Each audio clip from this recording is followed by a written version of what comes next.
मैं सुंदर जांगड़ा एक बार फिर से आपका इस वीडियो में स्वागत करता हूं, जिसमें आज हम लोग एक्सरसाइज 2.2 क्वेश्चन नंबर फर्स्ट करने वाले हैं।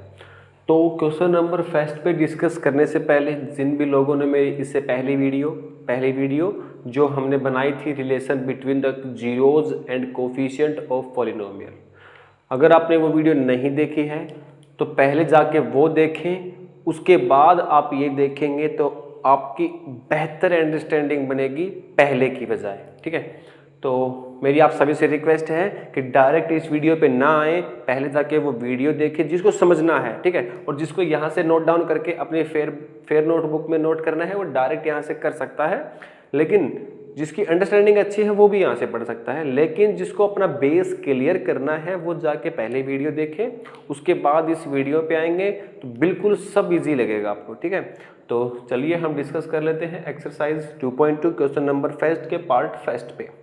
तो क्वेश्चन नंबर फर्स्ट में क्या रहा है कि find the zeros of the following quadratic polynomial and verify the relationship between the zeros and the coefficient. ठीक है, तो एक्चुअल में क्वेश्चन में ये है कि हमारे पास जो पॉलिनोमियल्स दे रखे हैं उसके हमें जीरोज फाइंड करने हैं, जीरोज फाइंड करने हैं एंड द क्वाड्रेटिक पॉलिनोमियल्स, और उसको वेरीफाई करना है जो हमने पिछले वीडियो में किया था। तो जीरोज फाइंड करने के लिए हम वही मेथड अप्लाई करेंगे जो हम 9th क्लास में करते आए हैं, और इसका थोड़ा बहुत जीरोज फाइंड करने का थोड़ा बहुत हमने जिक्र या फिर थोड़ा बहुत डिस्कशन इससे पहली वाली वीडियो में किया था।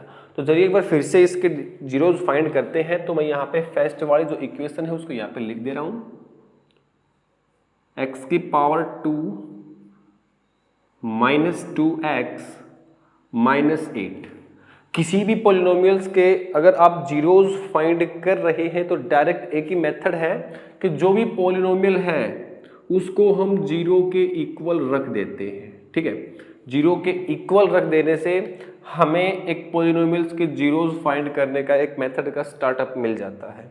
अब यहाँ से करेंगे क्या कि हमें जो है मिडिल टर्म को स्प्लिट करना है, मीन्स -2x को स्प्लिट करना है। करना कैसे है वो देख लेते हैं। मैं यहाँ पे आपको समझा दे रहा हूँ कि -8 मतलब हमारे पास जो मल्टीपल है कोई भी, -2 को हम ऐसे दो नंबर्स में डिवाइड करेंगे या फिर दो नंबर्स को में स्प्लिट करेंगे। कैसे नंबर्स में कि जिनका मल्टीपल तो आए कांस्टेंट और x की पावर 2 के कोफिशिएंट के मल्टीपल, मीन्स -8 और 1। तो -8 और मल्टीपल 1 इज इक्वल टू -8। ठीक है, ऐसे दो नंबर चाहिए जिसका मल्टीपल तो आए -8 और जिसका ऐड और सब्ट्रैक्ट इस वाले x के जो कोफिशिएंट है उसके इक्वल आए। तो उसका जो है ऐड और सब्ट्रैक्ट किसके इक्वल हो, -2 के। तो ऐसे हमारे पास नंबर मिलेंगे क्या, -6 और -2, नहीं सॉरी, -6 ऐड करने पे -4 और 2, ऐसे दो नंबर हमारे पास ये मिलेंगे, -4 और 2। तो चलिए अब हम -2x को हटा के वहां पे लिखेंगे -4x और 2x। तो सबसे पहले करेंगे क्या कि x की पावर 2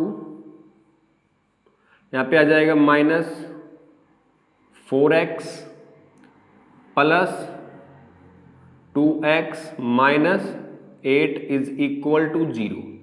ठीक है, अब इसके बाद करेंगे कि दो दो नंबर्स के पेयर बना लेंगे।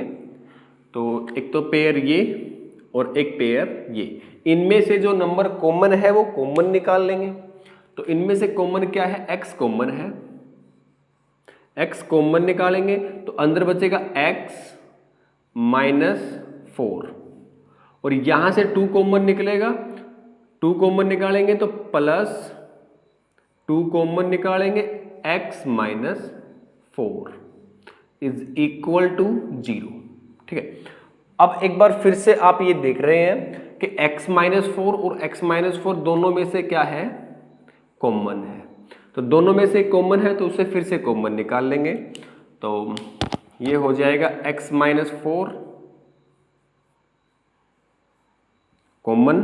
उसके बाद कॉमन मीन्स वो नंबर वहां से हटा के बाहर, दोनों को मिला के बाहर लेके आएंगे तो क्या बचेगा x और प्लस 2, तो अंदर हमारे पास बच गया x plus 2 is equal to 0। अब किन्हीं दो नंबर्स का मल्टीपल 0 कब आता है? या तो उन दोनों में से कोई भी एक नंबर 0, या तो ये नंबर 0 हो या फिर ये नंबर 0 हो। थर्ड जो कंडीशन है वो है या फिर दोनों 0 हो। तो हम यहाँ पे लेके चलेंगे कि हमारे पास जो दोनों ही नंबर है वो 0 के इक्वल है। तो x minus 4 is equal to 0 और x plus 2 is also equal to 0। अब यहां से माइनस 4 को उस तरफ लेके जाएंगे, x इज इक्वल टू 4 और x is equal to minus 2। तो x की वैल्यूज हमारे पास क्या क्या आई है? 4 और माइनस 2। तो ये हैं हमारे पास जीरोज। और इससे पहले वीडियो में हमने बताया था कि जो हमारे पास जो जीरोज होते हैं उन्हें हम अल्फा और बीटा मान लेते हैं। तो वो होंगे अल्फा की value is equal to 4 and beta की जो वैल्यू होगी वो होगी -2। अल्फा और बीटा यहाँ पे कुछ भी नहीं है, केवल और केवल यहाँ पे अल्फा और बीटा हमने जीरोज के नाम दे दिए हैं कि फर्स्ट जो जीरोज है उसका नाम अल्फा है, सेकंड जो जीरोज है उसका नाम बीटा है। तो ये था हमारे पास क्वेश्चन नंबर फर्स्ट के, हमने जीरोज फाइंड किए। अब जो हमने relation between the zeros and the coefficient के बारे में पढ़ा था, मैं उसको एक बार यहाँ पे लिख दे रहा हूँ, उसके बाद देखते हैं उसके बारे में। तो चलिए देख लेते हैं जो हमने इससे पिछली वीडियो में पढ़ा था, relation between the zeros and the coefficient of A polynomials. तो हमने वहाँ पे जो हमारा रिजल्ट निकाले थे वो हमने ये दो रिजल्ट निकाले थे एक स्टैंडर्ड पॉलिनोमियल के लिए। तो अब यहाँ से इसे वेरीफाई करेंगे। तो यहाँ पे सम ऑफ जीरोज निकालने के लिए हमें ये कोफिशिएंट चाहिएंगे और मल्टीपल ऑफ जीरोज निकालने के लिए हमें ये कोफिशिएंट चाहिएंगे। तो पहले एक बार हम यहाँ पे निकाल लेते हैं सम ऑफ जीरोज, क्योंकि हमारे पास गिवन है जीरोज। तो अल्फा प्लस बीटा यहाँ पे क्या होगा, इज इक्वल टू 4 और -2, तो इज इक्वल टू 2। और अल्फा इंटू बीटा क्या होगा, -8। ठीक है, बखूबी आपको दिख रहा होगा कि अल्फा और प्लस बीटा की जो वैल्यू है वो क्या होगी 2, प्लस का 4 माइनस का 2। और अल्फा इंटू बीटा जो होगा वो 4 मल्टीप्लाई -2 तो -8 होगा। चलिए अब इस चीज़ को वेरीफाई करते हैं। डायरेक्ट कोफिशिएंट की मदद से हम सम ऑफ जीरोज निकालेंगे। तो सम ऑफ जीरोज निकालेंगे, तो यहां पे लिख दे रहा हूं मैं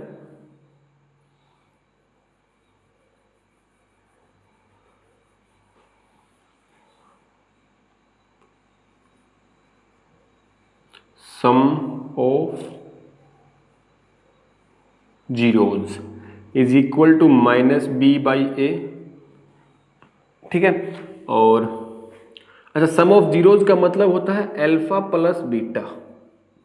ठीक है, और अल्फा इंटू बीटा का मतलब होता है multiple of zeros is equal to c/a। ठीक है, जब भी हम निकालेंगे अल्फा प्लस बीटा तो उसके लिए हमें जो कोफिशिएंट है x का कोफिशिएंट और x की पावर 2 का कोफिशिएंट, तो आप देख रहे होंगे कि b जो है वो x का कोफिशिएंट है, a जो है वो x की पावर 2 का कोफिशिएंट है। तो हमें लेना है -b। तो b की वैल्यू क्या है हमारे पास, यहाँ पे हमारे पास जो b की वैल्यू है वो है -2। ठीक है, और b की वैल्यू -2 है और ऑलरेडी पहले एक माइनस और है हमारे पास, तो हम यहाँ पे लिख देंगे माइनस और -2 डिवाइड बाई a की वैल्यू 1 है और ये आंसर होगा माइनस और माइनस +2। ठीक है, तो यहाँ से वेरीफाई है कि अल्फा प्लस बीटा की वैल्यू यहाँ पे भी 2 है और यहाँ पे भी 2 है। अब अल्फा इंटू बीटा निकाल ले रहे हैं, alpha into beta is equal to क्या है c/a। c की वैल्यू c एक कांस्टेंट टर्म है -8/1 इज इक्वल टू -8। ठीक है, तो ये हमने वेरीफाई किया बड़े ही सिंपल तरीके से। अगर आप नोट डाउन करना चाहें तो नोट डाउन कर सकते हैं। मिलते हैं नेक्स्ट पार्ट के साथ। चलिए देखते हैं part number second. Part number second है 4s² माइनस 4s प्लस 1। ठीक है, किसी भी पॉलिनोमियल्स के हम जीरोज फाइंड करेंगे तो सबसे पहले उसको एक जीरो के इक्वल करेंगे। अब हमें नंबर क्या चाहिए, हम -4s को स्प्लिट करेंगे किन दो पार्ट्स में, जिनका मल्टीपल तो हो कोफिशिएंट और इस नंबर के मल्टीपल, मतलब कांस्टेंट और x की पावर 2। तो यहाँ पे s है तो s की पावर 2 का कोफिशिएंट मीन्स इन दो नंबर्स के मल्टीपल के बराबर हो। इस नंबर्स का स्प्लिट जो करेंगे मतलब -4s को हम दो पार्ट्स में डिवाइड करेंगे तो उसका मल्टीपल होना चाहिए किसके बराबर, इन दो नंबर्स के मल्टीपल के बराबर। 4 × 1 4, ठीक है, जिसका मल्टीपल तो होना चाहिए 4 और जिसका ऐड और सब्ट्रैक्ट होना चाहिए -2। तो हमारे पास वो नंबर होंगे -2 और -2। तो इस नंबर को हटा के ये वाले नंबर यहाँ पे रख देंगे।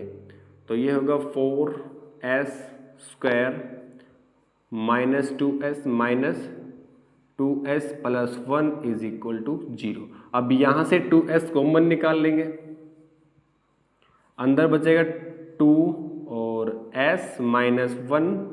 यहाँ से माइनस कॉमन निकाल लेंगे तो माइनस कॉमन निकालने पे -1 कॉमन निकालने पे क्या बचेगा, 2s minus 1 is equal to 0।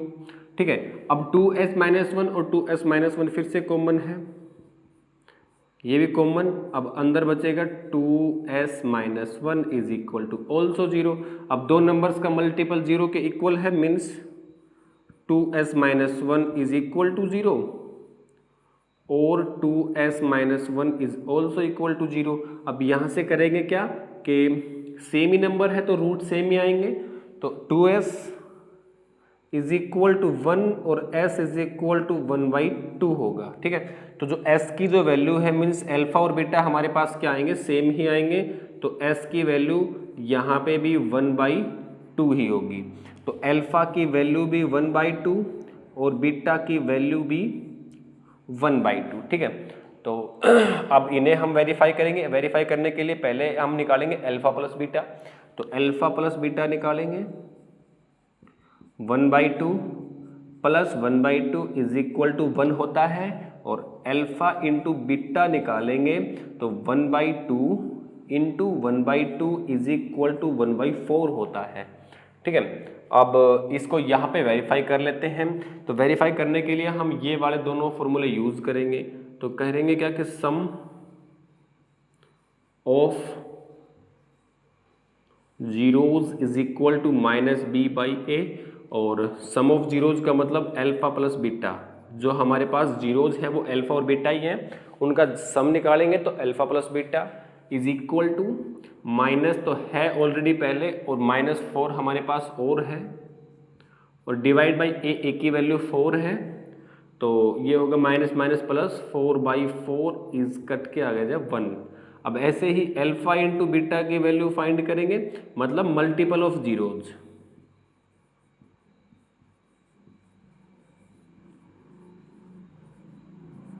Multiple of zeros निकालेंगे तो c/a होगा, और c की जो वैल्यू है वो यहाँ पे 1 है और a की वैल्यू यहाँ पे 4 है। तो अल्फा इंटू बीटा का जो वैल्यू होगा वो c की वैल्यू 1/4 इज इक्वल टू 1/4, जो कि आप देख रहे होंगे कि c अल्फा और अल्फा इंटू बीटा की वैल्यू और अल्फा प्लस बीटा की वैल्यू 1, यहाँ पे भी हमारे पास वही आई थी जो यहाँ पे आ रही है। तो ये था पार्ट नंबर सेकंड, और इसको हमने यहाँ पे वेरीफाई भी कर लिया। आपको यहाँ तक नोट डाउन कर लेना है, जिनको भी करना है वीडियो को पॉज करें और नोट डाउन करें। मिलते हैं नेक्स्ट क्वेश्चन के साथ। तो चलिए देखते हैं हम क्वेश्चन नंबर फर्स्ट का पार्ट नंबर थर्ड। तो पार्ट नंबर थर्ड हमारे पास ये है, तो मैं इसे पहले यहाँ पे नोट डाउन कर लेता हूँ। 6x की पावर 2 3 - 7x। अब इसे थोड़ा मतलब अलग ही लैंग्वेज में अलग ही तरीके से लिख रखा है, तो आप उसे देख के घबराए ना बिल्कुल। जो हमारे पास जो स्टैंडर्ड फॉर्म होती है क्वाड्रेटिक पॉलिनोमियल्स की वो ये होती है, तो हम इसे अपने अकॉर्डिंग इसी फॉर्म में लिख लेंगे। तो सबसे पहले होगा 6 एक्स स्क्वायर -7x और -3 इज इक्वल टू 0। ठीक है, अब यहां से जो हमारे पास जीरो इक्वल 0 क्यों रखा, क्योंकि हमें इसके जीरोज फाइंड करने थे। अब मिडिल टर्म हमारे पास -7x है, इसे हम स्प्लिट करेंगे किन दो नंबर्स में जिसका मल्टीपल 6 इंटू -3, तो -18 हो और ऐड हो -7। तो ऐसे दो नंबर हमें चाहिए जिसका मल्टीपल -18 और ऐड हो -7। तो अब -9 और 2 इसका मल्टीपल करेंगे तो कितना आएगा -18 और ऐड करेंगे तो -7 होगा। ठीक है, तो -7 को हम हटा के उसकी जगह -9 और 2 लिख लेंगे, तो लिख लेंगे 6x² plus 2x minus 9x और -3 इज इक्वल टू 0। आप ये अपने अकॉर्डिंग लिख लेंगे कि -2 पहले लिखें या फिर 2, क्योंकि यहाँ पे देखना पड़ेगा कि दोनों में से कॉमन कैसे निकालेंगे। ठीक है, कॉमन निकालना बहुत ही जरूरी है। तो आपको ये पहले देखेंगे कि 2 पहले लिखे या फिर 9। अगर मैं यहाँ पे 9 पहले लिख दूँ तो यहाँ से दोनों में से 3 कॉमन आएगा, यहाँ से हम डायरेक्ट 2 कॉमन निकालेंगे, यहाँ से डायरेक्ट 3 कॉमन निकाल लेंगे। जो मर्जी आपका कहीं भी लिख ले। तो सबसे पहले यहाँ से हम कॉमन निकालेंगे 2x, तो यहाँ पे बचेगा 3x प्लस 1, यहाँ से कॉमन निकाल लेंगे -3, यहाँ पे बचेगा 3x माइनस या फिर प्लस 1 इज इक्वल टू 0। अब 3x प्लस 1 कॉमन है और यहाँ पे बचेगा 2x minus 3 is equal to 0। अब दो नंबर्स 0 के मल्टीपल के इक्वल हैं, दो नंबर्स का मल्टीपल 0 के इक्वल है, तो दोनों नंबर्स को हम अलग अलग 0 के इक्वल रख लेंगे। +1 उधर जाएगा तो x की वैल्यू यहाँ पे -1/3 होगी और x की वैल्यू यहाँ पे 3/2 होगी। ठीक है, तो ये थे हमारे पास दो जीरोज। तो अल्फा की जो वैल्यू है वो है -1/3 और बीटा की जो वैल्यू है वो है 3/2। ठीक है, तो अल्फा और बीटा की वैल्यू हमने निकाल ली। यहाँ से निकाल लेंगे अल्फा प्लस बीटा, क्या होगा -1/3 प्लस 3/2। एलसीएम लेंगे तो कितना होगा 6, तो 6 और ये 3 2 -2 और प्लस कितना होगा 2 3 3 3 9, ये होगा 7/6। ठीक है, और ऐसे ही हम निकालेंगे alpha into beta, alpha into beta निकालेंगे तो क्या होगा -1/3 इंटू 3/2, तो ये होगा -3/6 कट के आएगा -1/2। ठीक है, तो ये हमने निकाले थे अल्फा प्लस बीटा और अल्फा इंटू बीटा। अब हम अपने फॉर्मूलाज की मदद से कोफिशिएंट की हेल्प से हम डायरेक्ट निकालेंगे और इन्हें वेरीफाई करेंगे क्या ये हमारे सही आए हैं या गलत हैं। तो चलिए देखते हैं sum of zeros.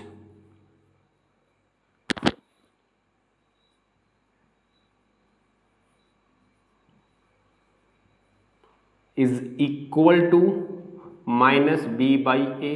Some of zeros का मतलब जो हमारे पास अल्फा और बीटा जो जीरोज हैं उनका सम, तो ये हो जाएगा alpha plus beta is equal to minus B की वैल्यू जो हमारे पास x का जो कोफिशिएंट है वो, तो x का कोफिशिएंट क्या है -7 माइनस है ऑलरेडी, फिर से -7 क्वेश्चन में दे रखा है। बच्चे यहाँ पे गलती करते हैं कि माइनस को यहाँ पे लेते नहीं, क्योंकि माइनस जो है वो 7 के साथ है ऑलरेडी। अगर देखा जाए तो यहाँ पे तो वैसे प्लस है, ये माइनस जो है ये 7 के साथ है, तो आपको माइनस के साथ लेना पड़ेगा। तो डिवाइड में है a की वैल्यू 6, ओवरऑल आंसर आएगा 7/6। अब ऐसे ही मल्टीपल निकाल लेंगे,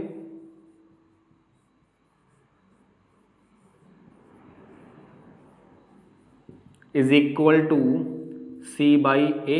अब multiple of zeros means alpha into beta.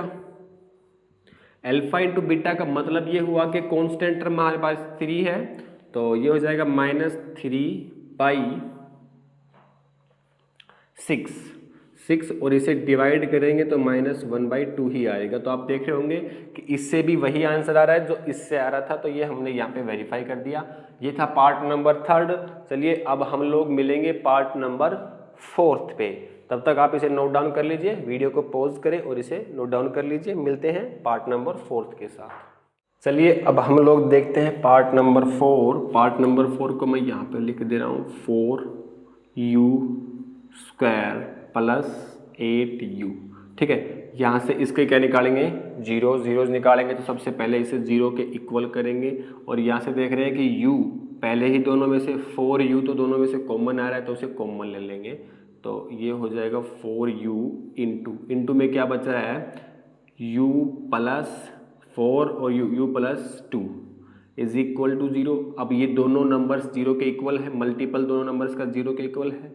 तो यहाँ से रखेंगे 4u इज इक्वल टू 0 और u plus 2 is also equal to 0। तो u की तो वैल्यू यहाँ पे 0 होगी और u इज इक्वल टू होगा -2। तो अल्फा की जो वैल्यू होगी वो 0 होगी और बीटा की जो वैल्यू होगी वो -2। तो इसलिए अल्फा प्लस बीटा हमारे पास होगा -2 और अल्फा इंटू बीटा होगा 0, क्योंकि 0 को 2 से मल्टीप्लाई करने पे क्या मिलेगा 0। तो चलिए अब हम इन्हें वेरीफाई करते हैं हमारे बेसिक्स फॉर्मूले से, जो कि मैंने वहाँ पे लिख रखे हैं। तो यहाँ पे कर दे रहा हूँ मैं sum alpha plus beta, sum of zeros means alpha plus beta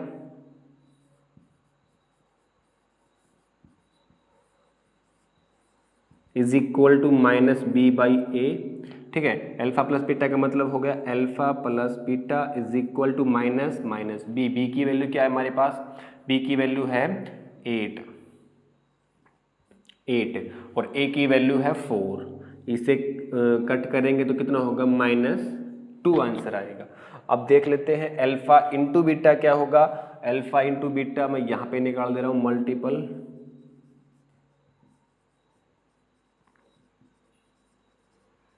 multiple of zeros हमारे पास जो होता है वो c/a होता है। तो c की वैल्यू हमारे पास कुछ भी नहीं है, तो c की वैल्यू क्या है 0। तो ये हो जाएगा alpha into beta is equal to 0/a की वैल्यू 4 है, 4 0 डिवाइड बाई समथिंग तो आंसर होगा 0। तो आप देख रहे होंगे कि अल्फा इंटू बीटा और अल्फा प्लस बीटा दोनों का आंसर यहाँ से भी वही आ रहा है जो हमारे पास फॉर्मूले से आ रहा है। तो हमारा कहने का मतलब ये है जो हमने निकाले हैं जीरोज वो हमारे पास सही है, ये हमने वेरीफाई भी कर दिया। चलिए अब हम देख लेते हैं part number 5।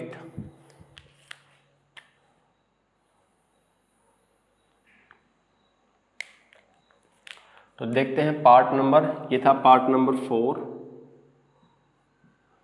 Part number 5, part number 5 में है t² minus 15 is equal to 0। अब -15 उस तरफ जाएगा तो -15 होगा t² इज इक्वल टू 15 और स्क्वायर यहाँ पे हटाएंगे, यहाँ से स्क्वायर हटाएंगे तो क्या मिलेगा इज इक्वल टू √15 और वो भी प्लस और माइनस। ठीक है, तो t की वैल्यू यहाँ पे हमारे पास क्या होगी प्लस और माइनस √15।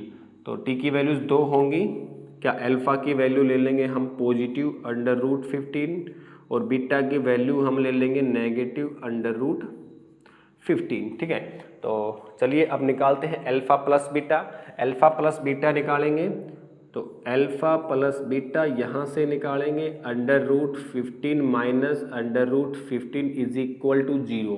ठीक है, क्योंकि प्लस है ये तो हो गया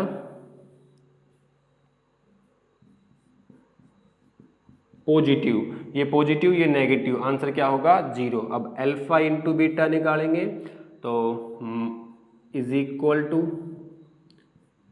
√15 इंटू माइनस √15, माइनस तो होगा लेकिन आंसर क्या होगा -15। ठीक है, तो आप ये बात समझ गए होंगे कि जो हमारे पास जो मल्टीपल है वो ये होगा और ऐड है वो ये होगा। तो चलिए देखते हैं अब इन फॉर्मूलाज की मदद से क्या होता है। तो यहाँ पे निकाल दे रहा हूँ multiple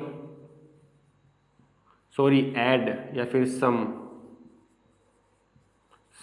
of zeros is equal to होता है -b/a। सम ऑफ जीरोज का मतलब alpha plus beta is equal to -b। b की वैल्यू यहाँ पे कुछ भी नहीं है तो b की वैल्यू 0/a, a की वैल्यू 1 है, 1 इज इक्वल टू 0। अब निकालेंगे मल्टीपल ऑफ जीरोज।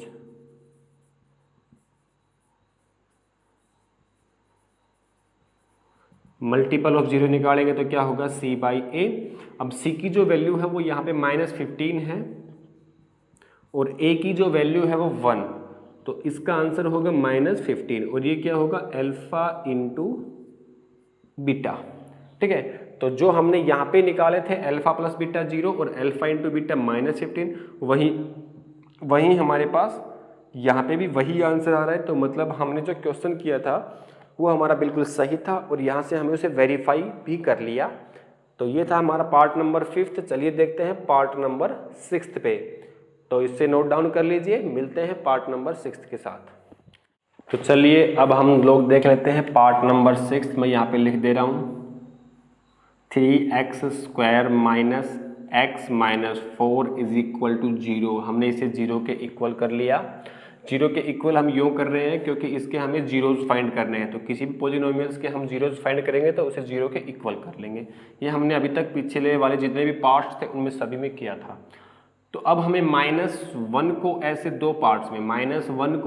दो पार्ट्स में डिवाइड करना है जिसका मल्टीपल तो आए -12 और ऐड आए -1।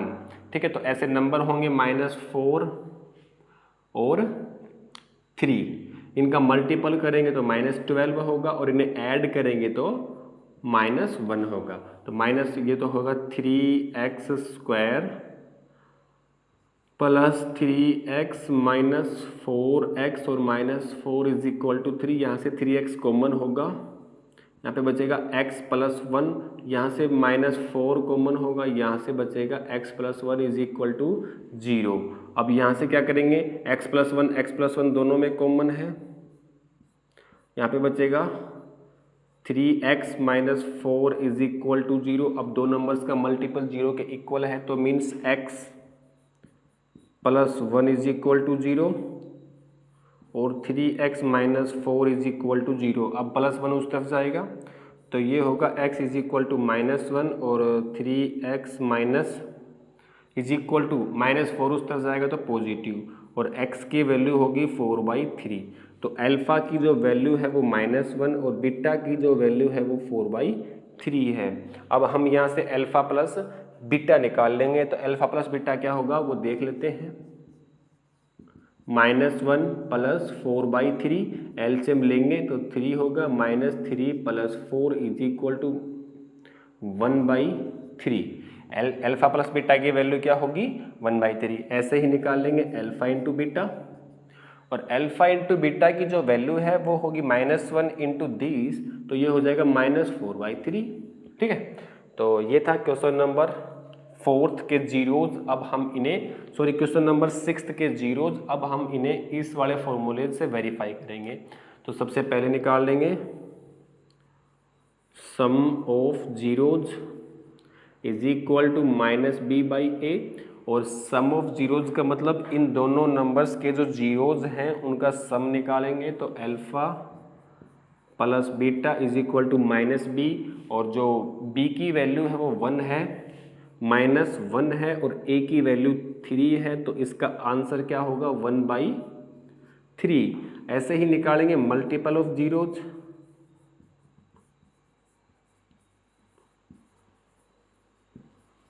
मल्टीपल ऑफ जीरोज में हमारे पास c/a है। c की जो वैल्यू है वो यहाँ पे -4 है, तो अल्फा इंटू बीटा, हम मल्टीपल ऑफ जीरोज को कहेंगे अल्फा इंटू बीटा, क्योंकि मल्टीपल है जीरोज का और अल्फा इंटू बीटा क्या है हमारे पास जीरोज हैं। तो अल्फा इंटू बीटा का जो मल्टीपल है वो होगा c/a। c की वैल्यू -4, a की वैल्यू 3, तो -4/3। ठीक है, तो अल्फा प्लस बीटा की वैल्यू 1/3 और अल्फा इंटू बीटा की वैल्यू -4/3, जो कि हमारे पास यहाँ से भी वही आ रही है। तो ये था क्वेश्चन नंबर फर्स्ट के सभी पार्ट्स हमने इसमें डिस्कस किए। नेक्स्ट वीडियो में हम लोग देखने वाले हैं क्वेश्चन नंबर सेकंड के सभी पार्ट्स। ठीक है, तो क्वेश्चन नंबर सेकंड या क्वेश्चन नंबर फर्स्ट को देखने से पहले उन सभी से ये रिक्वेस्ट है कि जिन्होंने भी इंट्रोडक्शन ऑफ एक्सरसाइज 2.2 ये relation between the zeros and coefficient of a polynomials के बारे में नहीं पढ़ा या फिर डिस्कस नहीं किया है तो पहले वो जाके वीडियो देखें, उसको वहाँ पे अपने कॉन्सेप्ट अच्छे से क्लियर करें। फिर इसके बाद इस वीडियो पे आएंगे तो आपको बेहतर अंडरस्टैंडिंग मिलेगी और आप अच्छे से समझ पाएंगे। तो ये था क्वेश्चन नंबर फर्स्ट। चलिए देखते हैं नेक्स्ट वीडियो में क्वेश्चन नंबर 2।